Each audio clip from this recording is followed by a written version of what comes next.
Manhattan District Attorney, DA, Cy Vance on Monday said his office will hold off on enforcing a subpoena for 8 years of President Donald Trump's personal and business financial records, agreeing to wait until a federal appellate court issues a ruling on the president's emergency appeal. The Vance subpoena stems from the DA's ongoing grand jury investigation into the legality of hush money payments paid prior to the 2016 election, as well as allegations of bank fraud and insurance fraud.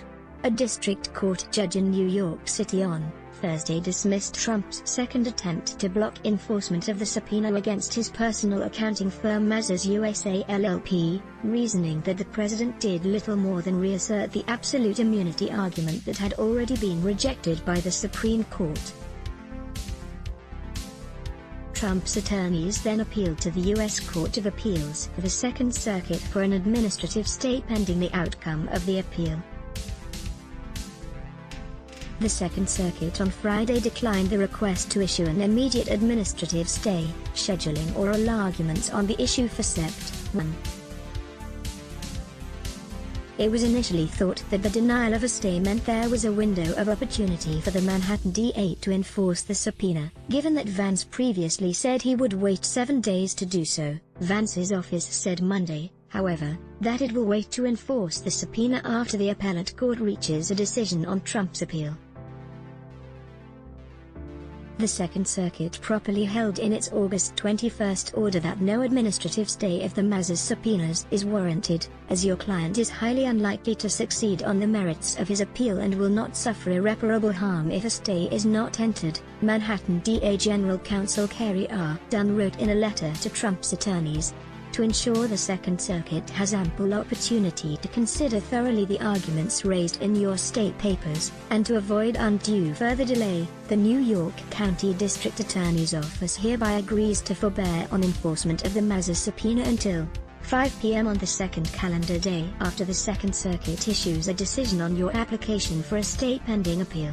Legal experts tend to agree that Trump will ultimately not win his appeal, but may succeed in further postponing the release of his financial records. While Vance's office agreeing to Trump's request may appear to assist the president, who has successfully used the courts to delay enforcement of the subpoena for more than a year, University of Texas law professor Steve Vladek commented that this wasn't necessarily the case. It's not much of an assist given that the Second Circuit is moving very quickly and that the U.S. Supreme Court might well have intervened anyway. Now, when the Second Circuit rules against Trump, Vance will be on firmer footing in opposing a stay from the Supreme Court, he wrote. It's not much of an assist given that the Second Circuit is moving very quickly and that #SCOTUS might well have intervened anyway.